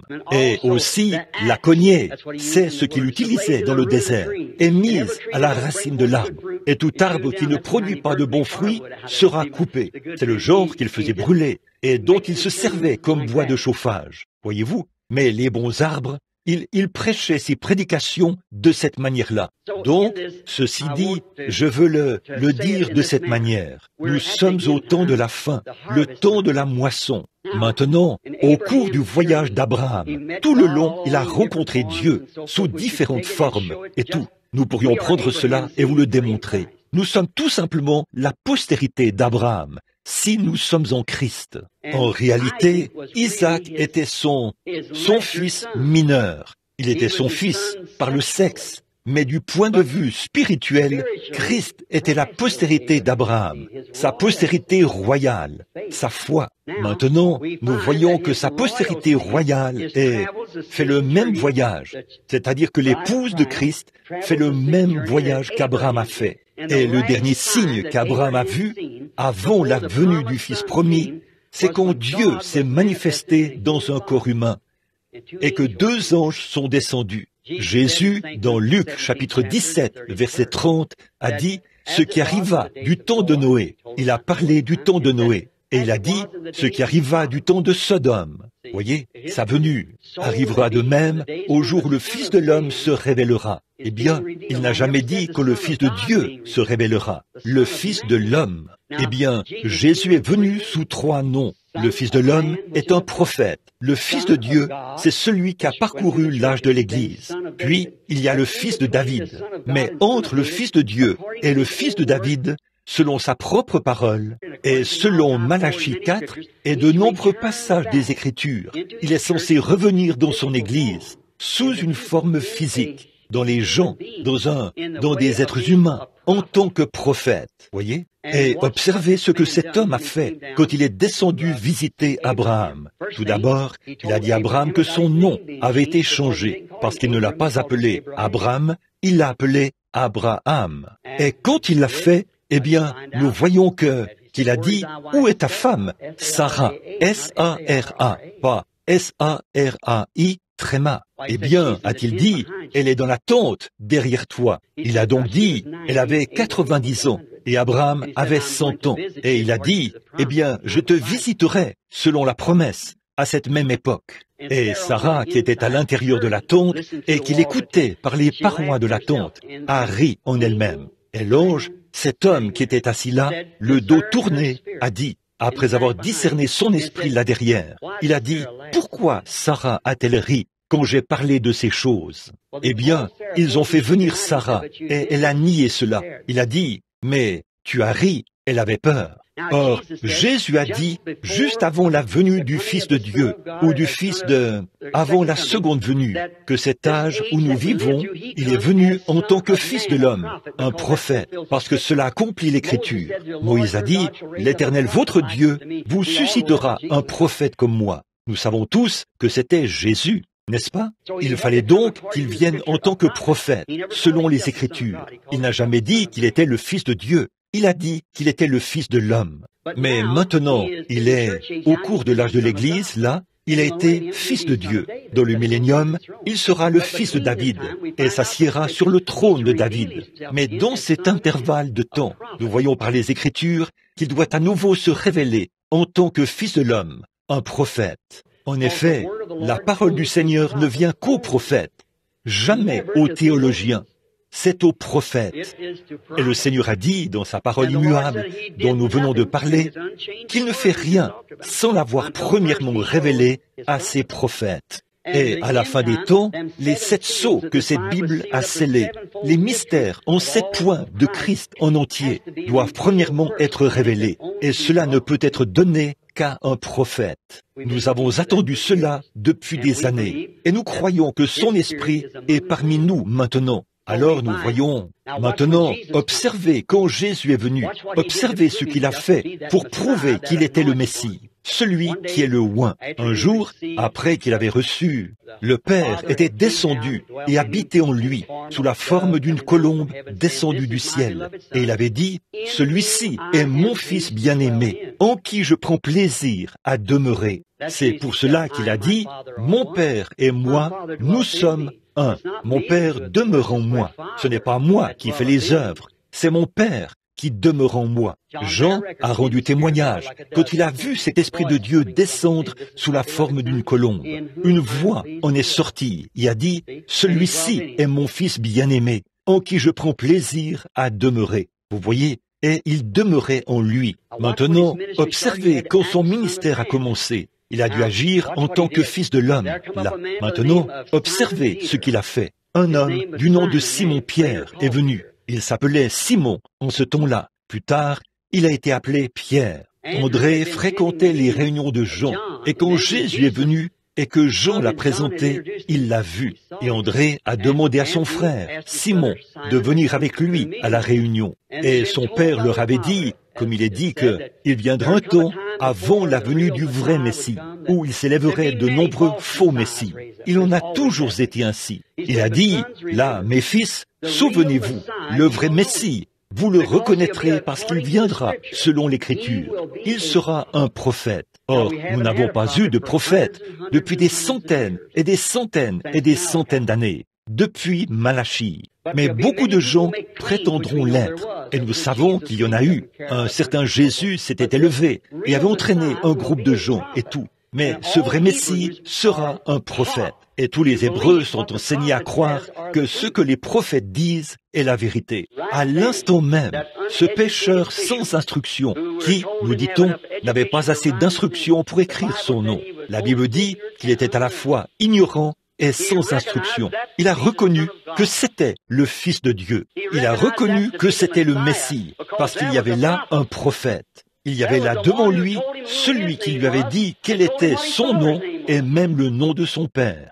Alors il a su que ce devait être un prophète, parce que cet homme ne le connaissait pas, et les clés du royaume lui ont été données. Et nous voyons qu'il y en avait là qui écoutaient cela. Et l'un d'entre eux s'appelait Philippe, qui faisait des études bibliques avec un ami du nom de Nathanaël, et qui attendait le Messie. Il a donc parcouru la montagne, d'une distance d'environ une journée de marche. Et il est revenu. Et là-bas, il a trouvé ce Nathanaël, en train de prier sous un figuier. Et il a dit, « Viens et vois celui que nous avons trouvé, Jésus de Nazareth, le fils de Joseph. » Donc, Nathanaël étant, ou Philippe, ou Nathanaël plutôt, étant un homme bien, il a dit, « Là, peut-il venir de Nazareth quelque chose de bon ?» Il a dit, « Eh bien, a-t-il dit, viens et vois tout simplement. » Là, c'est un bon conseil. Venez voir vous-même.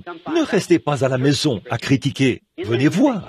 Sondez les Écritures, parce que vous pensez avoir en elles la vie éternelle. Jésus a dit, ce sont elles qui rendent témoignage de moi. Ainsi, en route, ils ont sans doute eu une petite conversation. Il lui a parlé et a dit, « Tu te souviens de ce vieux pêcheur qui ne pouvait pas signer la facture des poissons que tu avais achetés ce jour-là » Il lui a dit, « Tu sais, son père était là, à l'église. Il s'appelait Jonas. Te souviens-tu » Alors, il lui a dit qui il était. Oh, il faudra que je voie ça. Alors, quand il est arrivé, peut-être qu'il était dans la ligne de prière.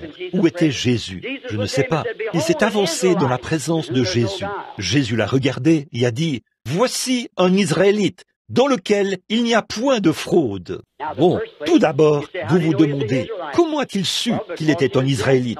Eh bien, par son habillement? Non, non. Tous les orientaux portent des turbans. Ils s'habillent de la même façon. Il a dit, un Israélite. Et il a dit, il n'y a en lui point de fraude. S'il avait été un escroc ou autre chose, il aurait été exposé. Il a dit, dans lequel il n'y a point de fraude. Ainsi donc, cela a en quelque sorte secoué Nathanaël. Alors il a dit, Rabbi, d'où me connais-tu? Eh bien, je ne comprends pas. D'où me connais-tu? Je ne t'ai jamais rencontré. Je viens d'être amené ici par Philippe. Comment as-tu su cela? Il a dit, avant que tu sois sous le figuier, pendant que tu étais là à prier, je t'ai vu. Oui, voyez? Il a dit, Rabbi, tu es le Fils de Dieu. Tu es le roi d'Israël. Jésus a dit, parce que je t'ai dit ceci, tu as cru? Alors, tu verras de plus grandes choses que celles-ci. Bon, il y en avait qui étaient là. Eh bien, laissez-moi vous donner un petit avertissement. Il y en avait qui étaient là, des rabbins et des sacrificateurs. Et ils disaient, c'est par Belzébul que cet homme fait cela. Et Jésus s'est retourné et a dit, je vous pardonne pour cela, car l'expiation n'avait pas encore été faite. Mais un jour, le Saint-Esprit viendra faire la même chose, a-t-il dit, et de prononcer un seul mot contre cela, ça ne vous sera jamais pardonné, ni dans ce siècle, ni dans le siècle à venir. Bon, quant à la femme au puits, aux Samaritains, or, il y a 3 races de gens sur la terre, que nous soyons noirs, bruns, jaunes, ou que sais-je encore, nous sommes issus d'un même sang. Et il y a 3 races. Elles sont issues des postérités de Cam, Sem et Japhet. Il s'agit des Juifs, des gens des nations et des Samaritains, lesquels sont moitié Juifs et moitié des nations. Bon, nous, les gens des nations, les anglo-saxons, nous étions des païens qui adoraient des idoles. Nous n'attendions pas de Messie. Ainsi, lorsque Jésus s'est manifesté en tant que Fils de l'homme, maintenant, écoutez bien, je vais terminer. Quand Jésus est venu, il était tenu de représenter ce que le prophète avait annoncé qu'il serait. Ainsi, là-bas, devant Israël, il s'est représenté lui-même, et devant Pierre et Nathanaël, et tout cela en tant que Fils de l'homme. Maintenant, il lui fallait passer par la Samarie. Il est alors allé en Samarie, et là, il a vu une femme au puits. Nous connaissons l'histoire. Et alors ils ont parlé ensemble. Elle était venue puiser de l'eau. Il a dit, « Donne-moi à boire. » Et elle a dit, « Eh bien, il y a de la ségrégation ici. Ces choses ne nous sont pas permises. Je suis une femme de Samarie, et tu es juif. Nous n'avons pas... » Il a dit, « Mais si tu savais à qui tu parles, tu me demanderais à boire. » Elle a dit, « Eh bien, le puits est profond. Avec quoi vas-tu puiser? » Et la conversation s'est poursuivie jusqu'à ce qu'il contacte son esprit. Et quand il a contacté son esprit, il a su ce qui n'allait pas chez elle. Combien le savent? Maintenant, combien d'entre vous, les nouveaux venus, savent que c'est la vérité? Certainement, c'était la vérité. Et qu'a-t-il dit? Va chercher ton mari et viens ici. Elle a dit, je n'ai point de mari. Et il a dit, tu as eu raison de dire cela, car tu as eu 5 maris, et celui avec qui tu vis maintenant n'est pas ton mari. Elle s'est retournée. Eh bien, elle n'était pas comme ces sacrificateurs qui ont dit, il a un démon, c'est un diseur de bonne aventure, ou quelque chose de ce genre. Elle s'est retournée et a dit, Seigneur, je vois que tu es un prophète. Eh bien, nous n'en avons pas eu depuis 400 ans. L'Église n'a pas été habituée à ce genre de choses. Mais nous voyons, je vois que tu es un prophète. Bon, je sais que nous attendons le Messie, et quand le Messie viendra, c'est ce qu'il fera. Or, la Bible dit, il est le même hier, aujourd'hui et éternellement. Si en ce temps-là, ça, c'était le signe oint du Messie pour les Samaritains et pour les Juifs. Or, cela n'a jamais été fait devant les gens des nations. Il n'existe aucun endroit dans la Bible où Jésus l'a fait devant les gens des nations. Ils avaient passé 4000 ans à attendre un Messie. Nous avons passé 2000 ans à attendre le Messie, en ayant aussi leur formation comme exemple. Maintenant, si c'était ça, son identification, juste avant la fin de leur jour, ce doit être aussi notre identification, parce qu'il a promis que le Fils de l'homme se révélerait de nouveau au jour où le monde redeviendrait comme Sodome. Et tout le monde sait que nous y sommes. Voyez? Maintenant, je crois que Jésus-Christ tient chaque parole. Toute l'Écriture est inspirée. Je ne crois pas que nous ayons le moindre droit, et nous serons condamnés pour cela, si nous y ajoutons un seul mot, ou si nous en retranchons une seule parole. Apocalypse 22 le dit. Je crois qu'il est le même hier, aujourd'hui et éternellement. Certainement que j'honore les luthériens à cause de la position qu'ils ont prise à leur époque, les méthodistes à cause de la sanctification à leur époque, et les pentecôtistes à cause de la position qu'ils ont prise à leur époque. Mais nous vivons à une autre époque. Nous vivons au temps où il y a eu la tige, l'aigrette, puis la balle, qui ressemble presque au blé. Mais le blé est à l'intérieur de la balle. La balle n'a fait que porter le blé et empêcher le soleil ardent de le brûler. Et à présent, la dénomination s'écarte du blé, afin qu'il puisse se reposer dans la présence du Fils pour mûrir. Donc nous sommes dans plus aucune organisation ne s'élèvera. C'est la fin de cela. Nous avons remarqué que dès lors qu'un message commence, les gens en font une organisation. Au bout de 3 ans environ. Ceci, ça fait à peu près 20 ans que ça dure, et il n'y a pas d'organisation. C'est impossible. Nous sommes au temps du blé, le temps de la moisson. Je peux entendre la grande moissonneuse arriver. Un jour, nous irons à la maison. Il est le même hier, aujourd'hui et éternellement. Maintenant, je ne suis pas lui, mais je suis son serviteur. Je ne crois pas au fait d'imposer les mains aux gens pour leur donner des dons. Les dons et les appels sont sans repentir. Dieu les prédestine pour qu'ils correspondent à un âge donné et au temps de cet âge-là. Toute personne qui étudie la Bible sait que c'est la vérité. Moïse est né juste à temps. Jérémie à temps. Tous les autres. Jean-Baptiste à temps. Jésus était à temps. Et nous sommes à temps. Ceci, c'est ce qui est censé arriver. Maintenant, je déclare qu'il est vivant aujourd'hui. Son esprit aussi. Selon les âges de l'Église, nous sommes dans l'âge de l'Église de Laodicée, le dernier appel, le pire âge de tous, parce qu'il a été expulsé de l'Église. Souvenez-vous, c'est le Fils de l'homme. Il a été expulsé de l'Église, pas une organisation qui est hors d'une organisation, mais une personne qui est hors d'une organisation. Voyez? Aucun des autres âges de l'Église n'a connu cela. Juste Laodicée. Si vous êtes spirituel, vous comprendrez. Notre Père Céleste, maintenant, j'ai rendu témoignage de toi avec sincérité. Alors, si ceci est vrai, et je sais que ça l'est, Seigneur, je crois que c'est vrai, rends témoignage que j'ai dit la vérité. Au nom de Jésus-Christ, Amen.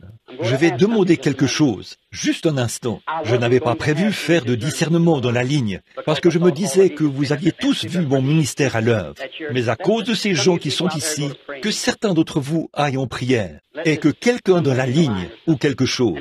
Et maintenant, si Jésus-Christ s'emparait de cet humain-ci, cela ne fonctionnera pas sans vous. C'est vous qui le faites. Bon, écoutez, un jour, une femme a touché son vêtement et il s'est retourné et a dit, « Qui m'a touché ?»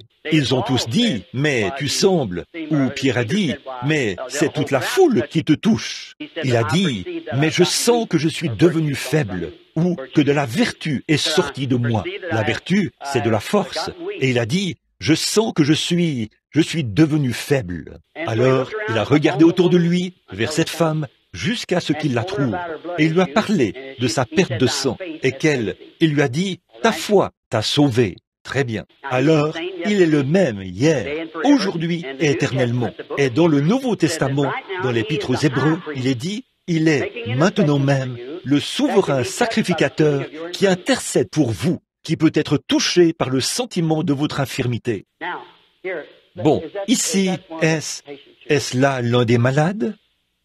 Venez. Maintenant, à vous qui êtes dans l'auditoire, je ne fais pas ceci pour faire un spectacle, mes amis. Alors, arrêtez de penser ainsi. Souvenez-vous, je capte vos pensées. Combien savent que c'est vrai et comprennent cela Voici une femme que je n'ai jamais vue. Je ne sais rien au sujet de cette femme. Nous sommes probablement nés à des kilomètres de distance l'un de l'autre, il y a des années d'écart. Et nous voici ici ce soir. Nous sommes des inconnus l'un pour l'autre. Je ne vous connais pas. Maintenant, je n'ai aucune idée. Voici de nouveau Jean 4, un homme qui rencontre une femme. Eh bien, je ne suis pas Jésus et elle n'est pas cette femme. Mais c'est juste un cas similaire. Il a dit, les œuvres que je fais, vous les ferez aussi. Maintenant, je ne sais pas. Il faut la foi de cette femme pour que cela se fasse. Je ne sais rien à son sujet. Mais maintenant, si j'ai dit la vérité, alors Dieu est tenu de montrer que c'est vrai. Maintenant, comme je ne vous connais pas, si le Dieu du ciel et j'ai dit la vérité, croyez-vous que ce que j'ai dit à ce sujet est la vérité? Acceptez-vous que cela est vrai? Vous croyez cela? Je ne me tiendrai pas devant cette sainte Bible pour essayer d'induire quelqu'un en erreur, à mon âge, alors que je sais que je dois rencontrer Dieu là-bas au tribunal du jugement. Nous aurons à y comparaître un de ces jours. Nous le savons. Maintenant, si Dieu me révélait quelque chose au sujet de votre vie, quelque chose que vous savez que je ne sais pas, parce que je ne vous connais pas, s'il révèle quoi que ce soit, il faudrait que ce soit quelque chose qui concerne votre vie. Moi, je n'en saurais rien. Il faudrait bien que cela vienne d'une puissance surnaturelle. Alors, ce sera à vous de décider de quel genre de puissance il s'agit. Bon, à vous, les nouveaux venus. Là, je lève la main. Alors, s'il vous plaît, ne vous promenez pas en ce moment, parce que chacun de vous est un esprit. Voyez, quand je me tourne, je sens en quelque sorte des choses tirées de partout. Vous voyez, vous êtes des êtres humains dotés d'un esprit. Et vous êtes un esprit. Sinon, vous êtes mort. Donc, soyez simplement respectueux pendant un instant. Et vous, les hommes qui sont ici, priez. Je ne m'attendais pas à ceci. Je ne suis pas du tout venu dans ce but ce soir. Je suis seulement venu pour prier pour les malades. Mais là, ce sont de nouveaux venus. Maintenant, croyez-vous cela? Si le Seigneur me dit quel est votre problème, ou ce pourquoi vous êtes ici, quelque chose que vous avez fait, ou auriez dû faire, ou autre chose, alors vous croirez? Très bien. J'essaie de contacter votre esprit. Voyez-vous, c'est ce que j'essaie de faire. Comme il l'a fait avec la femme au puits. Il lui a parlé un peu, voyez? Il lui a demandé à boire. Et c'est ce que j'essaie de faire. J'essaie de capter votre pensée, pas de lire dans votre pensée. Mais j'essaie de faire la même chose que lui, de percevoir vos pensées. Vous êtes ici à cause d'un problème d'estomac. Vous avez des maux d'estomac. C'est vrai. Levez la main si c'est vrai. Croyez-vous maintenant? Non seulement cela, mais vous soupirez pour autre chose. Vous désirez recevoir le baptême du Saint-Esprit. Faites signe de la main si c'est vrai. Voyez, j'ai vu cette lumière descendre sur elle, puis repartir. Voyez? Allez et recevez le Saint-Esprit au nom de Jésus-Christ. Allez. Croyez-vous maintenant, vous, les nouveaux venus? Maintenant, vous dites, bon, ici, voyez, une fois que cette onction se met à agir, eh bien, la voilà qui se déplace. Vous voyez, dès que la femme s'est levée, la voilà. Elle est, en ce moment même, elle reconnaît qu'il y a quelque chose autour d'elle. Combien ont déjà vu la photo de cette colonne de feu, cette lumière, là, à Washington, D.C. Voyez, maintenant je souhaiterais, on dirait que c'est dans une autre dimension. Là, je suis en train de la regarder. La voilà, suspendue juste là, près de cette femme. Je suis en train de la regarder. Maintenant, cette femme, je lui suis totalement inconnu. Je ne la connais pas, et je doute beaucoup qu'elle me connaisse en dehors du cadre des réunions. C'est tout. Mais si Dieu peut me dire quelque chose à votre sujet, ou quelque chose comme ce qui s'est passé il y a un instant, croirez-vous que je suis son prophète, son serviteur? Vous croirez cela de tout votre cœur? Eh bien, puisse-t-il l'accorder? Vous êtes sur le point de subir une opération, et cette opération concerne votre main. Il n'y a rien d'apparent dessus, mais c'est un problème de nerf qui affecte votre main. Cela a été causé par un accident, et vous êtes censé subir une opération. Si vous croyez, vous n'aurez pas à subir cette opération, si vous croyez de tout votre cœur. Amen. Croyez-vous que je suis son prophète? Ayez simplement la foi maintenant. Ne doutez pas. Croyez simplement. Maintenant, là, laissez venir cette autre femme, parce qu'elle est dans un état critique. Voyez-vous cette ombre noire? Combien ont déjà vu la photo qui a été prise de l'ombre noire de la mort? Elle est suspendue au-dessus de cette femme en ce moment. Si Dieu ne l'aide pas, elle ne peut pas vivre. Elle a une tumeur. Et la tumeur est au cerveau. Oui, oui, oui. Dieu bien-aimé, si ta présence est si proche maintenant, toi qui connais toutes ces choses, je te prie, Dieu bien-aimé, de guérir notre sœur. Permets qu'elle vive, Père, pour ta gloire.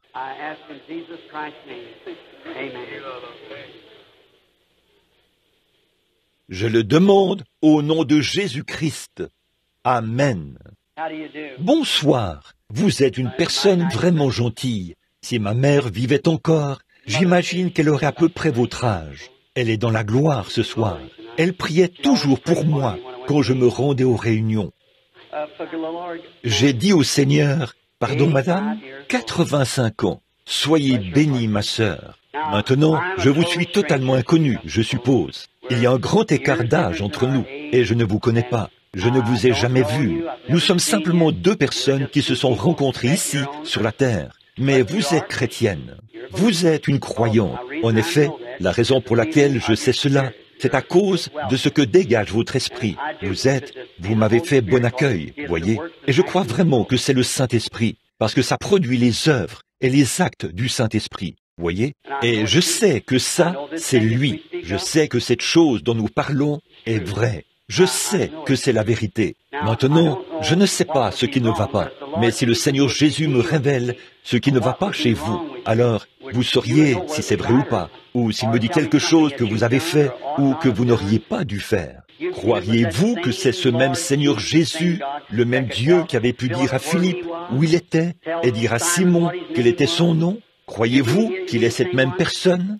Votre problème est un problème d'intestin. C'est exact, pas vrai? Vous croyez maintenant que je suis son prophète?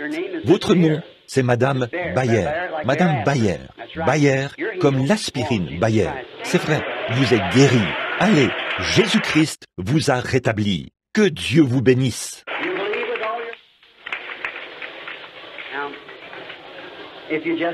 Croyez-vous de tout votre... Maintenant, si vous avez simplement la foi, ne doutez pas. Maintenant, en fait, vous n'êtes pas ici pour vous-même. Vous êtes ici pour quelqu'un d'autre. C'est un homme. Il n'est pas ici. C'est un frère. Ce frère est dans un hôpital psychiatrique. Prenez ce mouchoir que vous avez dans la main. Alors que l'Esprit est sur vous, envoyez-le lui. Qu'il soit appliqué sur lui, ne doutez pas. Il sortira de l'hôpital et il ira bien. Le croyez-vous? Que Dieu vous bénisse. Vous dites, vous avez dit, cet ange du dernier jour là-bas, il avait le dos tourné. Ou vous regardez. Je ne vais pas regarder cette femme. Je vais lui tourner le dos. Maintenant, madame, celle qui est la patiente, pouvez-vous m'entendre? Dites oui. Si le Seigneur Jésus me révèle quel est votre problème, alors que je regarde dans cette direction-ci, vous saurez si c'est la vérité ou pas, n'est-ce pas? Croyez-vous alors que c'est pour accomplir ce que Jésus a dit? Dans les derniers jours, il arrivera ce qui était arrivé du temps de Sodome. Le croirez-vous?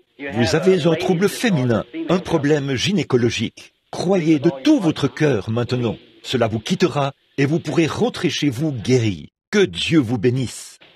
Si vous pouvez croire,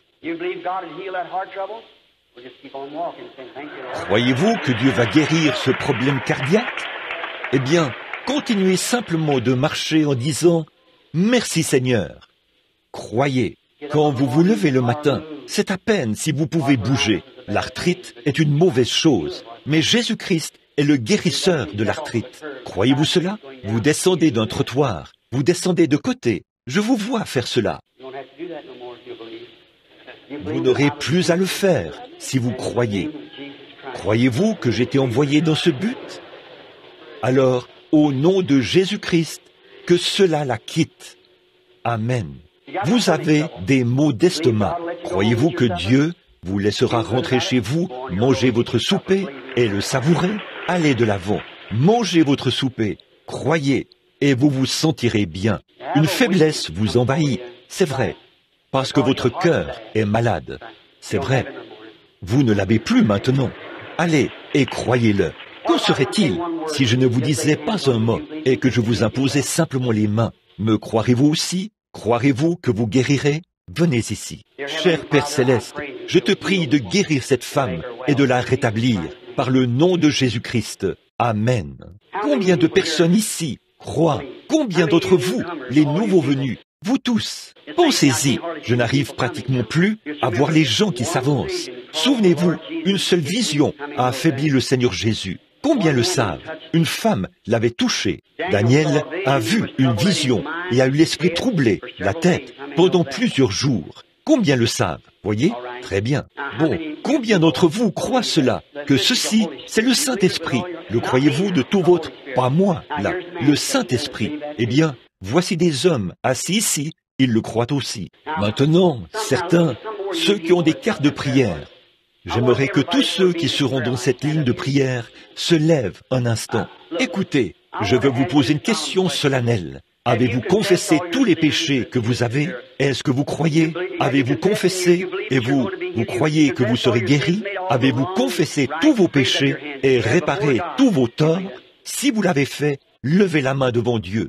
Vous croyez cela. Et maintenant, avec les mains levées aussi, croyez-vous qu'il faut le Saint-Esprit et que c'est le Saint-Esprit qui démontre parmi vous ce qu'il est? Vous croyez cela de tout votre cœur? Oui? Alors, chacun de vous peut être guéri. Maintenant, avez-vous foi et confiance en ces ministres assis ici? Croyez-vous en ces hommes aussi? Qu'en pensez-vous? Que nous prions pour vous, pour chacun de vous, et ensuite, vous viendrez pour qu'on vous impose les mains. Ceci me rend si faible. Si je continue comme ça, cela m'affaiblit. Et je vais en Afrique du Sud après ceci, car, oh là là, vous savez comment ça se passe là-bas, où on ne peut même pas parler aux gens. Nous attendons au moins 300 000 personnes par réunion. Alors, croyez simplement, vous êtes ici en Amérique, vous avez vu cela agir sous toutes les formes. Dieu bien-aimé, ces gens sont dans le besoin. Et je ne vois rien d'autre que tu pourrais faire, Père, pour leur prouver par ta parole que tu es le Dieu immuable. Je crois que nous avons vu tant de choses glorieuses, Seigneur, et nous avons mangé à ta table la merveilleuse et délicate nourriture de la vie éternelle, que nous sommes devenus trop habitués à cela. C'est devenu quelque chose d'ordinaire. Nous ne l'abordons pas de la bonne manière, Seigneur. Quand nous voyons cela, même moi qui me tiens ici, je devrais être à genoux, sachant qu'ici même se tient cet esprit qu'il a ressuscité des morts. Il est ici même. L'esprit qui était sur lui quand il vivait ici sur la terre est ici maintenant. Et nous, pauvres pécheurs indignes, par sa grâce et sa miséricorde, il a racheté nos vies. Et nous voici aujourd'hui en train de poursuivre son œuvre. Car il a dit que nous allions poursuivre son œuvre. Les œuvres que je fais, vous les ferez aussi. Il a promis ces choses et il les prouve ici, dans ce monde.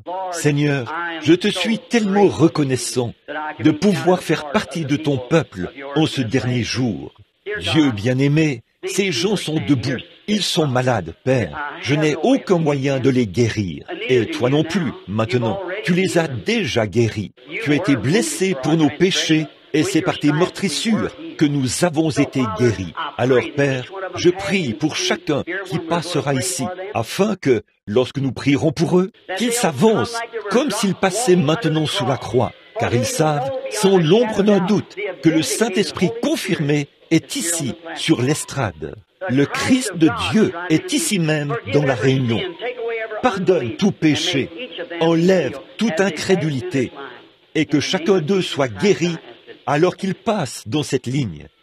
C'est au nom de Jésus-Christ que je le demande. Amen. Oui, c'est très bien.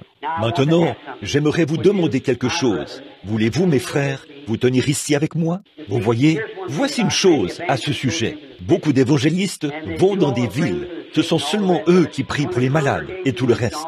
Et l'assemblée, une fois que c'est terminé, les gens mettent tout l'accent sur cet évangéliste. Voyez, ce n'est pas comme ça, mes amis. Ces hommes, je doute que quiconque dans cet âge, je le sais, il y a beaucoup d'imitations, mais je ne dirai pas ce que j'allais dire. Mais ces hommes-ci ne feraient pas ça, c'est vrai, j'en doute fort. Mais ils sont tout aussi établis par Dieu pour imposer les mains aux malades que moi ou n'importe qui d'autre. Dieu va tout autant répondre à leurs prières qu'il répondrait à toute autre prière qui soit.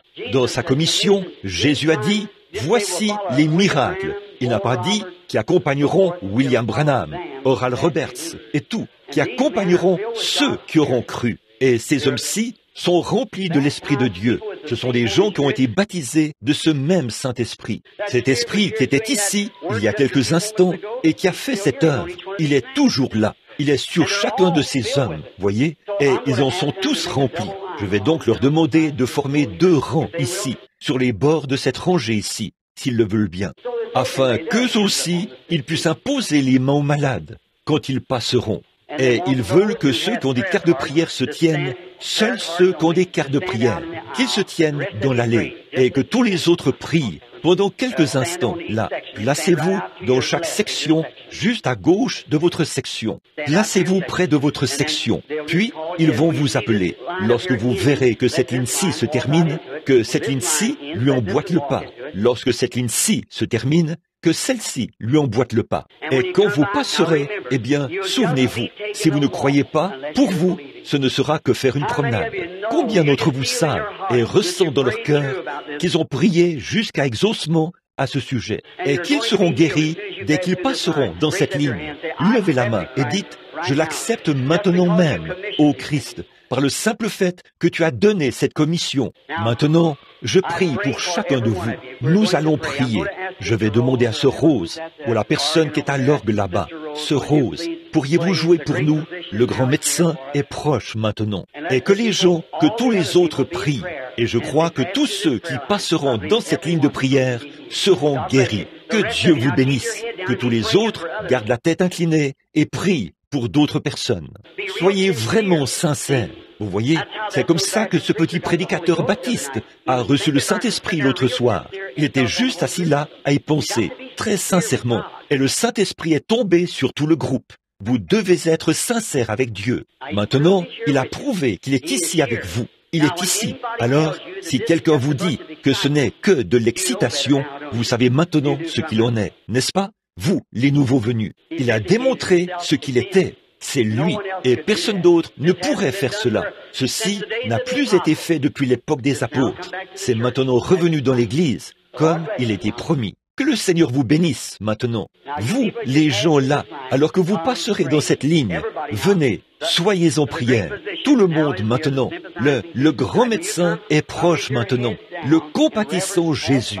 Aussi, quand vous viendrez, venez la tête inclinée, avec révérence. Passez. Ces hommes vous imposeront les mains et vous serez guéris.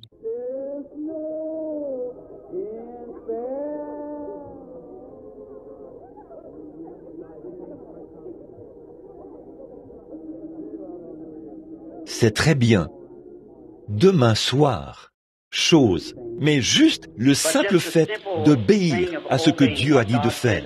J'ai vu cela se produire tant de fois. Vous voyez, les Écritures ne nous ont même pas ordonné de prier pour les gens. Elles disent simplement « imposez les mains aux malades » et les malades seront guéris. Tout récemment, je ne veux pas dire récemment, c'est que ce cas m'est venu à l'esprit maintenant. Ça date d'il y a environ 3 ou 4 ans, ou plus. Nous étions ici, en Californie. Là, 2 femmes se sont avancées. L'une d'elles avait une tumeur au visage, et l'autre avait un problème d'estomac. Elles ont tout simplement cru que c'est la vérité. Je leur ai imposé les mains et j'ai dit, maintenant, je fais ceci au nom du Seigneur Jésus. Là, presque un mois plus tard, cette dame essayait de manger, mais à cause de ce mal d'estomac, elle n'y arrivait vraiment pas. Un matin, une sensation vraiment fraîche est passée sur elle, a-t-elle dit. Et elle est allée manger. Elle a couru le dire à sa voisine et a trouvé sa voisine en train de secouer les draps, comme ça, pour essayer de trouver cette tumeur qui avait disparu de son visage cette nuit-là. Vous voyez, croyez seulement, mes amis, s'il le fait pour un, il le fera pour tous. Et c'est une chose toute simple que d'imposer les mains. C'est ce qu'il a dit de faire. Nous ne savons pas comment cela opère. Je ne sais pas comment cela opère. C'est simplement sa promesse. Il a dit que ça fonctionnerait. Et j'en ai vu des dizaines de milliers partout dans le monde qui ont tous été guéris. Dieu a promis de le faire. C'est sa promesse. Vous voyez, Nous y croyons tout simplement.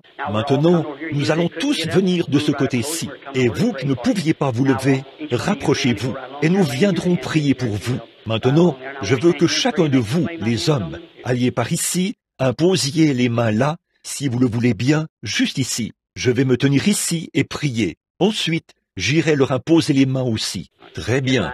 Venez jusqu'ici. Rapprochez-vous tous, afin que tout le monde puisse vous atteindre. Dieu bien-aimé, au nom de Jésus-Christ, nous prions pour ces gens. Certains sont affligés, estropiés. Là, les mains de ces ministres, Seigneur, vont et viennent de l'un à l'autre. Je te prie de guérir chacun d'eux, Seigneur. Que le Saint-Esprit vienne sur ces gens, sur chacun d'eux, Père. Puisse la grande puissance de Dieu les couvrir en cet instant et qu'ils rentrent chez eux rétablis, sachant que Jésus a dit ceci: s'ils imposent les mains aux malades, les malades seront guéris. Tu l'as promis, ô Dieu bien-aimé. Nous le croyons, parce que tu l'as dit, et nous savons que c'est vrai. Aussi ces gens seront-ils guéris. C'est au nom du Seigneur Jésus-Christ que je les bénis tous. Amen.